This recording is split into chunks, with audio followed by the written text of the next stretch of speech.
The more I read the papers, the less I comprehend the world and all its capers, and how it all will end. Nothing seems to be lasting, but that isn't our affair. We've got something permanent, I mean in the way we care.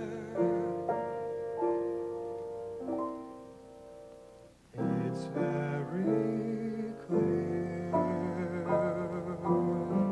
our love is here to stay, not for a year, but ever and a day. The radio and the telephone and the movies that we know may just be passing fancies, and in time may go. But oh my dear, our love is here to stay. Together we're going a long, long way. In time the Rockies may crumble, Gibraltar may tumble, they're only made of clay, but our love is here to stay.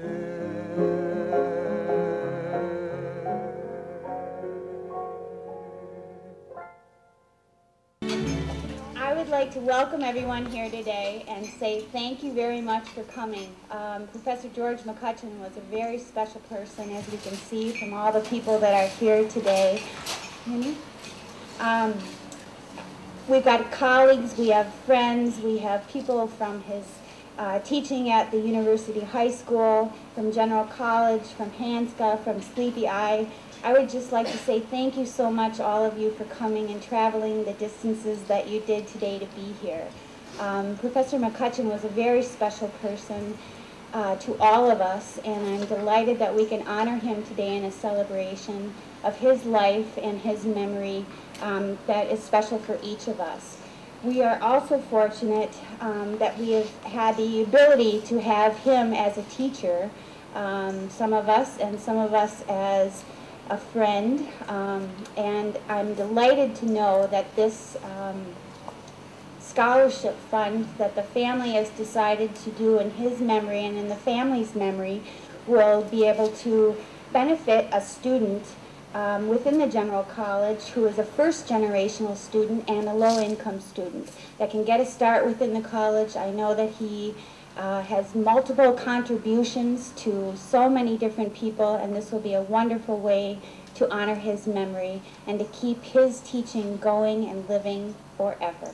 So thank you all for coming today. I remember when Gert and George were going together. I was about 6 years old, and George used to come over to the house, and he would stand just inside the door like a statue until Gertrude got ready to go out. He was always so proper.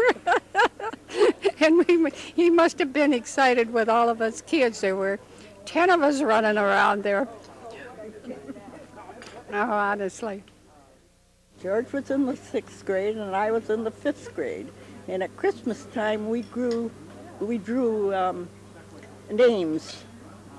You know, you gave a gift to the name that you drew.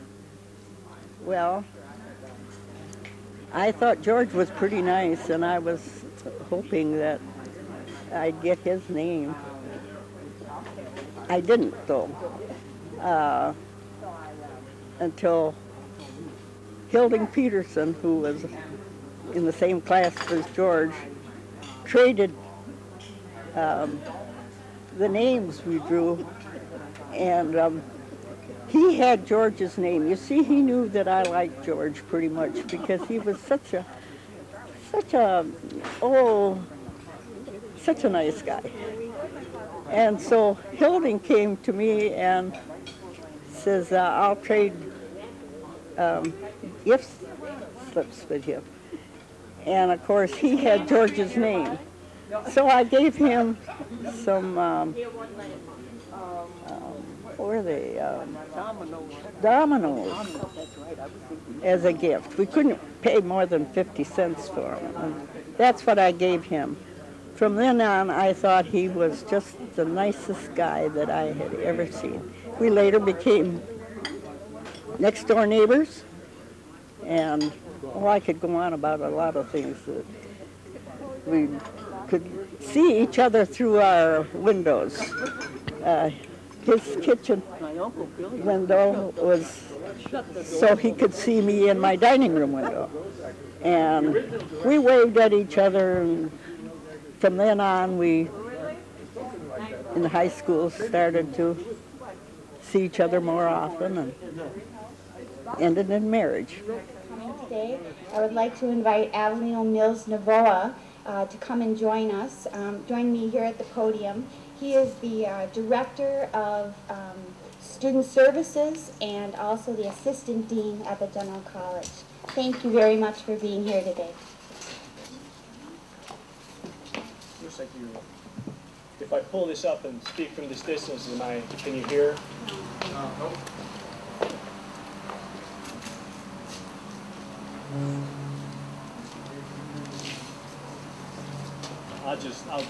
I'll just lean over like Betsy was doing and talking to the microphone, if that's all right. I just like to say a few words about Professor McCutcheon. I was very fortunate. Back in 1969, I was a freshman in the General College, and I had the opportunity to have George McCutcheon as a professor in intermediate algebra. So I really appreciate this opportunity to say a couple of words about Professor McCutcheon. Okay, I'll hurry. We all have memories of teachers who inspired us. I mean, if you all think back, we all have teachers who really touched our lives in special ways, and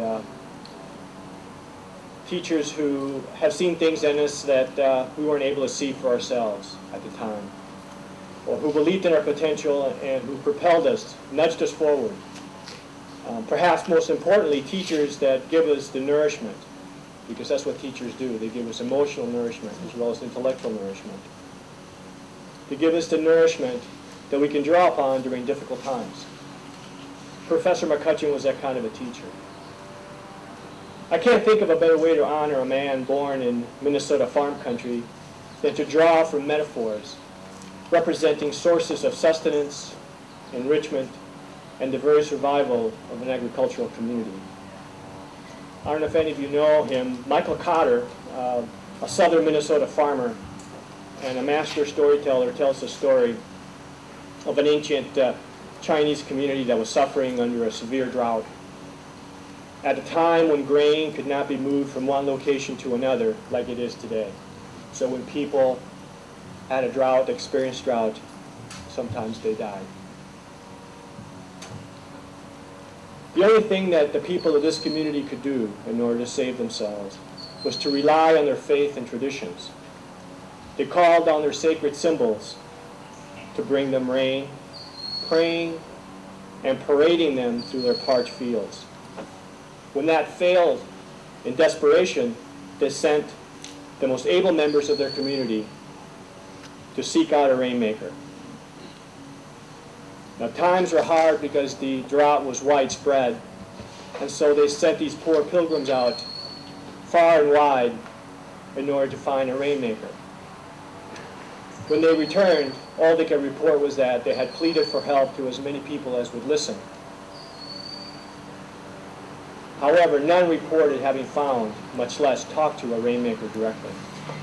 When the situation was getting desperate, an old, frail man wearing raggedy clothes and sporting a wispy beard appeared asking whether they still had a need for a rainmaker.